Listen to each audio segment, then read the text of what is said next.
Do you ever find yourself starting a book series and then completely forgetting about it after reading one book? Yeah, same.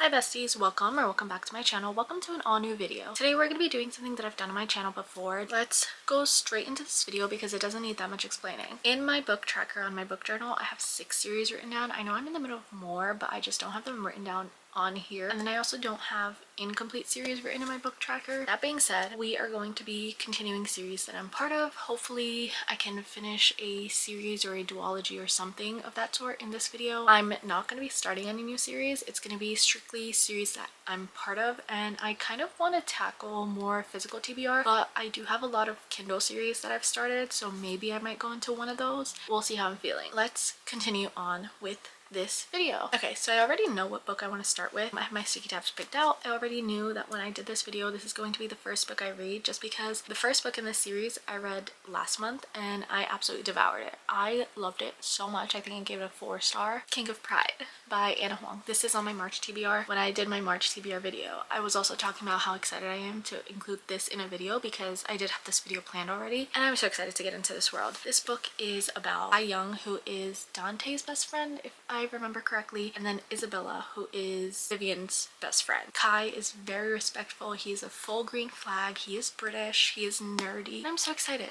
I'm so excited to get into this because every Kai that I have met in books, I've loved. I'm very hopeful for this, and without wasting any time by over explaining, let's get straight into this book. Oh, and I should say that this is going to be full spoiler free just because that's how I enjoy doing my videos, my reading vlogs. I'm going to be popping in to give my thoughts. I'm going to start reading now. I have my sticky tabs right here and I'm excited. I'm sorry you guys, I have to say it. It's the next day. I have to say it. I love this book. I'm already on page 110. I'm on chapter 13. Guys, I'm eating this up. Not much has happened in the first place, but like Kai's insane.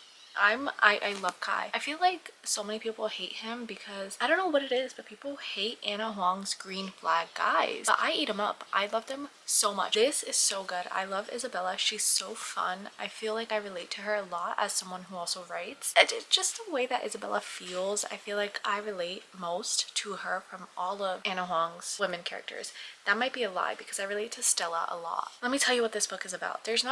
If you know Anna Huang's stories, usually the plot itself doesn't thicken until you're like halfway through, I feel. The first half is mainly just seeing the characters, seeing their struggles. And so right now you see Isabella is a struggling writer. She hasn't published anything yet. And she's one of those people who's like, she feels weird saying she's a writer because she has no agent, she has no story, she has nothing. She just has a dream of being a writer. She's bartending at Valhalla, the big club, and she's strictly told one of the rules is not to fraternize with any of the club members or not get involved romantically because she is basically their employee and those are her employers in a way. That being said, we find out that there was this one relationship that she did have, like something in her past. It was a bad relationship that had to do with like her getting involved with someone superior. I think as far as I remember, she has these brothers, she has a family who's basically like, oh, like you're wasting your time. Like, why are you spending so much time doing something that's not getting you anywhere? So one time she's on the phone with one of her older brothers. She basically just lies and says, yeah, I'm almost done with my book, so no need for you guys to worry about me. Her brother's like, oh, okay, bring it when we celebrate mom's birthday in February. So now she has 4 months to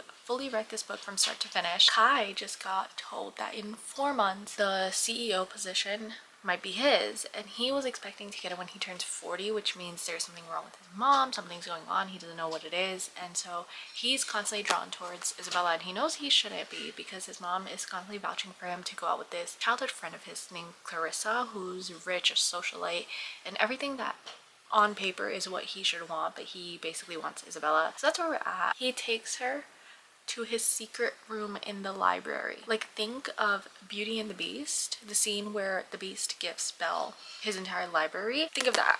And they almost kiss in that library until he walks out because his brain tells him not to do that.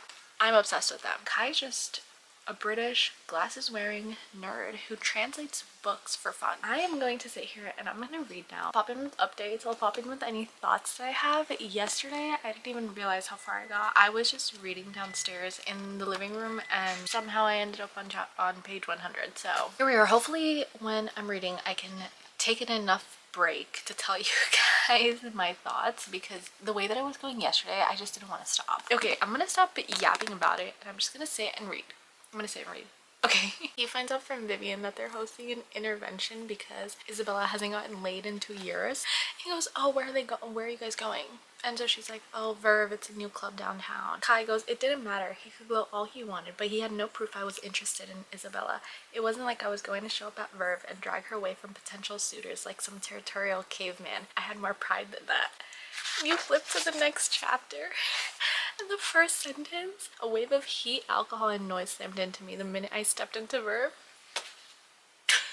I cannot.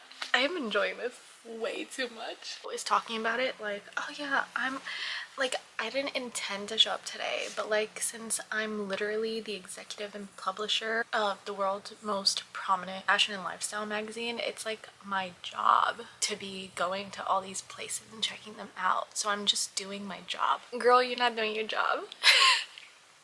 Guess who just finished this book? I am so obsessed with Kai, I'm not even gonna lie. That just rhymed.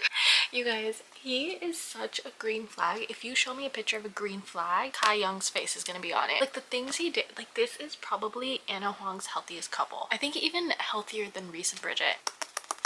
I'm obsessed. I'm giving this a 4.5. I'm gonna settle for a 4.5 for this book.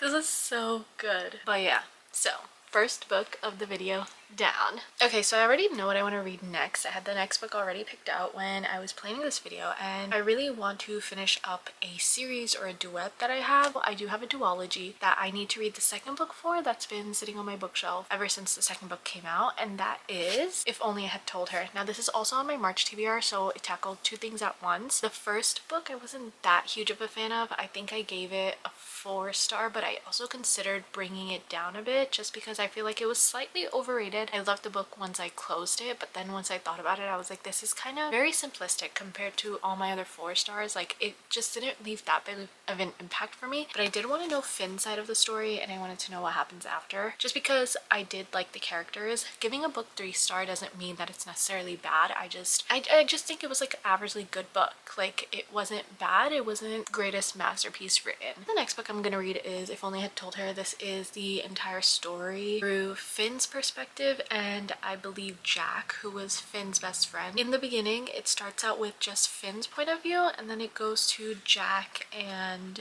Autumn's point of view. So I'm gonna read this book. I'm gonna pick up my sticky tabs now and we're just gonna dive right into this book and I'll pop in with updates. I don't know how many updates I'm going to be giving with this book just because I don't want to spoil anything. I know most of us have read the first book of this series or this duology, but let's cut the yapping and get right into our second book of this video.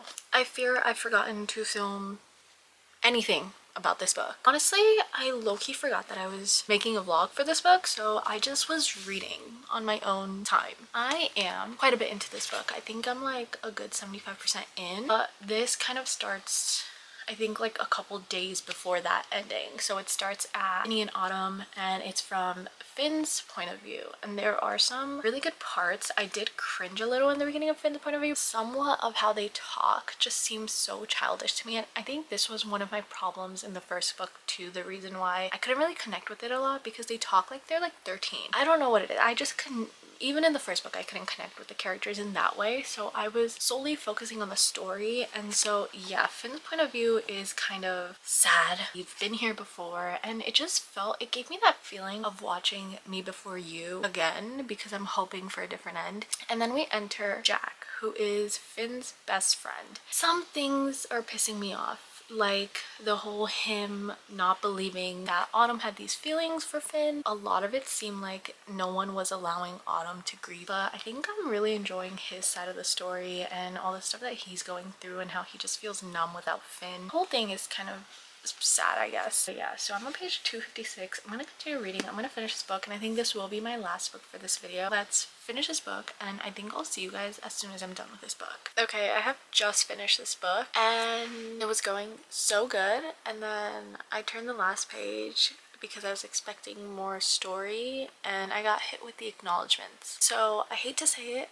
but I feel slightly underwhelmed. It was going so well. I was loving the story, or I was loving like the POVs. I loved seeing Finn's POV, I loved seeing Jack's POV, and then Autumn's was great until I think like halfway through, where I felt like Laura Nowlin was just rushing to get the story done. It just felt like Autumn didn't have time to enjoy or to kind of overcome certain things. Like I wanted the ending to have like, I don't want to spoil anything from the first book, so I'm not saying details, but I wanted Autumn's ending to have more like I wanted more months to pass by before the story ended, because right now it just feels like we ended at such a like middle of the story, middle of the plot, and like she wrapped everything up so easily, because she was just like the very last sentence is, or like one of the last paragraphs, she's like, for now, for the beginning of my adult life, I'm surrounding my people, just like talking about everyone, and she's listing out all the people that she has that are close to her. The thing with Jack that happens in the end that he says on a phone call, I wish that was shown. I wish that was part of Jack's POV, because I feel like seeing that